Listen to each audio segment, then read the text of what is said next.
Right. Hebrews 11 says, now faith is confidence in what we hope for and assurance about what we do not see. This is what the ancients were commended for. By faith, we understand that the universe was formed at God's command so that what is seen was not made out of what was visible. Your thoughts?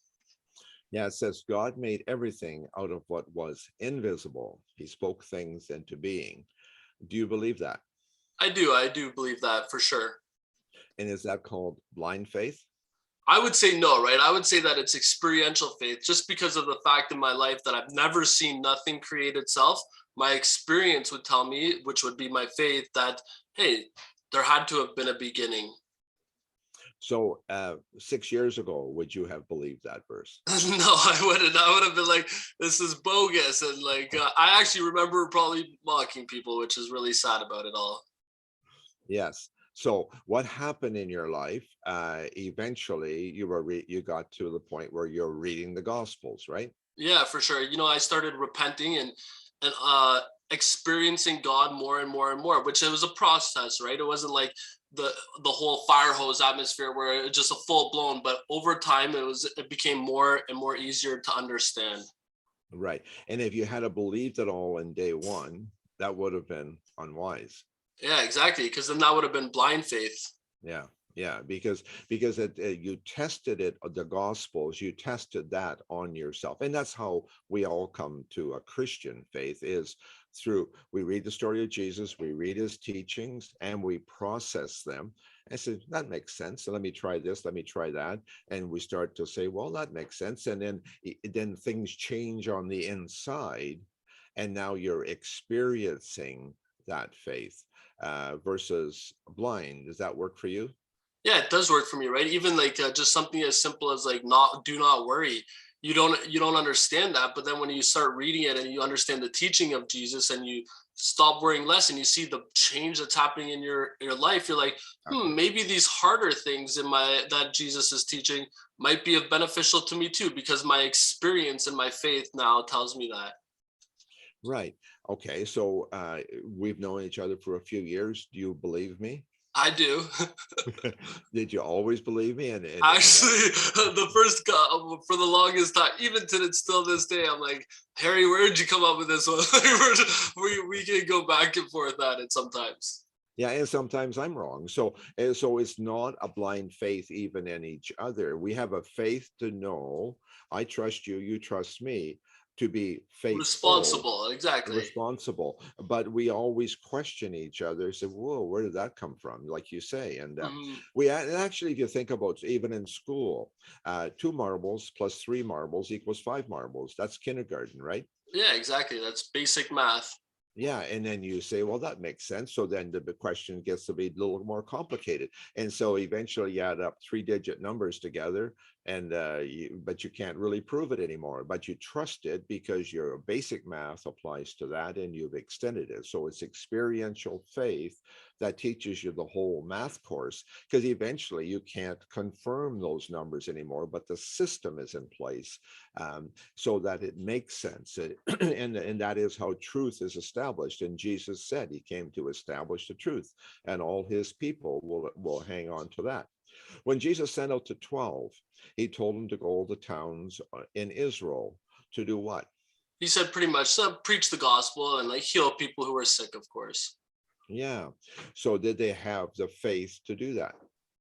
We would say that it would probably be like 80-20 or 70-30. Like they believed Jesus because they've seen him do all this stuff before and they believed in the authority of his word. But obviously, there's that part of them that hasn't done this themselves yet, that we know of at least. And that that part would be a little bit blind faith. Is that fair to say? Yeah, for sure. Because if you've never done something, you've seen others do it before, anything, even in a job site. So, not sure about that, but you have this faith, and not to make light of faith, but our spiritual journey is the same way because we know that things are intrinsically right, but I've not done that before, and it's a little bit scary. Um, Daniel in the lion's den, when he had to go that way, did he have faith in God? I think he did. I knew he did. He trusted God, and that's why he went back right away after the king made the decree and went Yeah. about his day normal. But he wasn't totally sure he would live. I don't know. We were talking about that earlier, and I'm like, I still think he was. I think he knew what was gonna happen. But But it didn't matter because the point is he was faithful, and that's where you and now it was up to God to determine the outcome. So, and that's amen. the way it turned out. So I believe very much that we have to prove God, prove the Bible, prove all this for ourselves. I like the hymn that says, he lives, I know he lives because he lives in me. And that is ultimately where our faith comes from, and it builds stronger and stronger. Like Paul in his journey, did he know that he was going to make it? Oh, And yeah, for sure. By the end of yeah, for his whole walk, yeah. his faith grew. Yeah, but was he sure how it was going to turn out? Not at all, No, because he got a exactly. beating here, he got thrown out there, and all this kind of stuff. He just knew it was going to go okay, but he had no idea what it would look like. But the other part that I'm concerned about in the end is that I think we have to be careful about. We can prove the Bible again and again and again, but there are a lot of theologies out there that are not found in the Bible.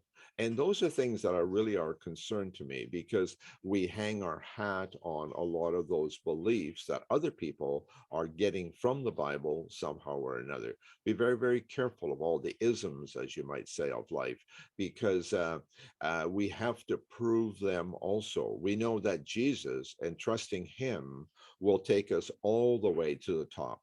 Then we know we have something, but be very careful about what we also blind faith in theologies and other teachings that are similar to the Bible. Your thoughts? Yeah, that's important, right? Because at the end of it all, then your faith starts growing into something that you really don't want it to be. Yeah, and the thing is that and say, well, if it's a little added here and there or whatever, that's no big deal. Jesus is pretty fussy about what we are to include on our journey. So always test things. Jesus has proven valid. The Old Testament has proven valid. Creation has proven valid. All those things are true. We know Hmm. that because even creation, we see it all around us, the beauty of that. And we see Jesus, we see it in each other, we see it in the Bible, we see it in all the heroes of faith, those that have proven true. But be very, very careful to make sure that everything you believe is true, because blind faith is very deadly if we're not careful. It has to be proven. So it's experiential faith that we need to get a walk with God that's going to turn out like the heroes from before us. Amen. Thanks a lot for this, Harry. Thank you.